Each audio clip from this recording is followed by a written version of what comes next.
Allez, on plonge ensemble dans une stratégie de trading sur l'or. L'idée, c'est qu'elle soit simple et surtout reproductible. On va décortiquer un processus qui est basé à 100% sur des règles claires, une méthode que l'on peut appliquer directement sur ces graphiques. Voilà la grande question. Franchement, face à des mouvements de prix qui partent dans tous les sens, qui peuvent sembler complètement chaotiques, avoir une méthode, un système, c'est juste essentiel. Et c'est justement ce qu'on va essayer de clarifier ensemble aujourd'hui. Cette citation, elle dit tout. Elle souligne bien pourquoi c'est si important d'avoir une stratégie solide en ce moment. Quand la volatilité est au max, trader sans un plan précis, eh bien c'est un peu comme naviguer en pleine tempête sans boussole. Alors, voici le programme. On va commencer par décortiquer le défi que représente l'or. Ensuite, on apprendra à lire ce que le marché nous raconte vraiment. Puis, on verra en détail les 4 piliers de la stratégie. Après ça, on passera à l'action pour voir comment exécuter un trade et on finira par un bon résumé de tout ça. Ok, on rentre dans le vif du sujet. Le plus grand puzzle avec l'or, c'est de réussir à trouver une approche qui soit fiable, méthodique, au milieu de tous ces mouvements de prix qui, on va pas se mentir, semblent parfois complètement imprévisibles. Donc la solution, c'est quoi? C'est de mettre en place une stratégie mécanique, une approche qui a pour but d'enlever l'émotion de l'équation pour qu'on puisse l'appliquer de manière constante, trade après trade. Avant de pouvoir bâtir quoi que ce soit, la première chose à faire, c'est d'apprendre à lire le marché, à comprendre son langage. Et pour ça, tout repose sur 2 concepts fondamentaux qu'on va voir tout de suite. Le premier concept clé, c'est la structure du marché. C'est ça qui nous donne la vue d'ensemble, la grande image. Est-ce que le marché monte? Est-ce qu'il descend? Identifier si on est dans une tendance haussière, avec des sommets et des creux de plus en plus hauts, c'est vraiment la toute première brique de notre analyse. Le deuxième concept, qui est absolument crucial, c'est ce qu'on appelle les points de liquidité. Imaginez, dans une grosse tendance haussière, le prix ne revient pas forcément sur un support classique. Non, il va plutôt aller chercher ces petites zones, ces petits retraits où il sait qu'il y a plein d'ordres qui attendent. Ce sont de vrais aimants pour le prix.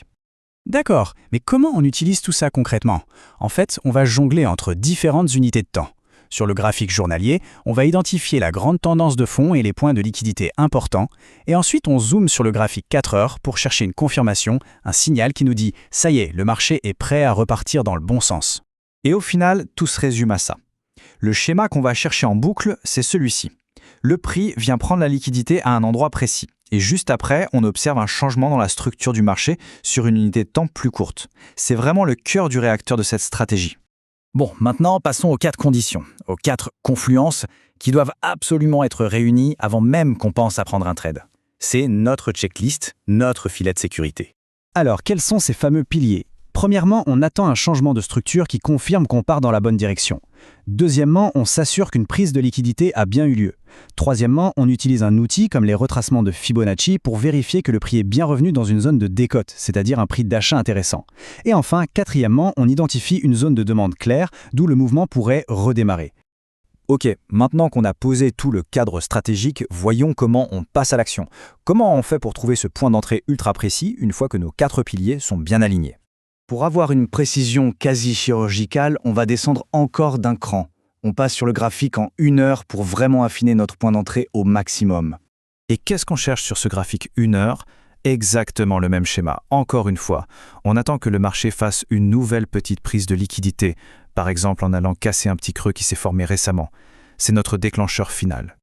Une fois que cette liquidité a été prise, on attend le feu vert ultime, un nouveau changement de structure sur ce même graphique 1 heure, mais cette fois dans la direction de notre trade.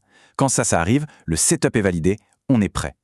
L'exécution, elle, est purement mécanique. On va placer un ordre d'achat juste au-dessus du sommet qui a validé notre changement de structure.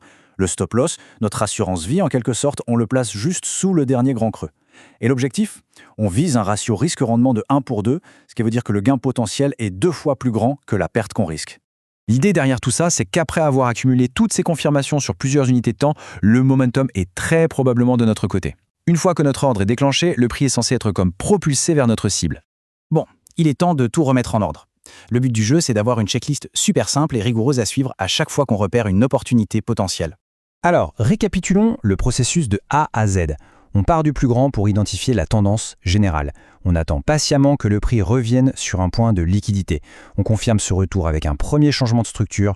On attend ensuite un prix avantageux. Et enfin, on entre sur la toute dernière confirmation, sur l'unité de temps la plus courte. C'est une vraie cascade de validation. Et tout ça, ça nous amène à la question de fond. Est-ce qu'une approche aussi structurée, aussi mécanique, peut vraiment permettre de dompter la volatilité et l'imprévisibilité d'un marché comme l'or? Eh bien, c'est toute la promesse d'une stratégie basée sur des règles.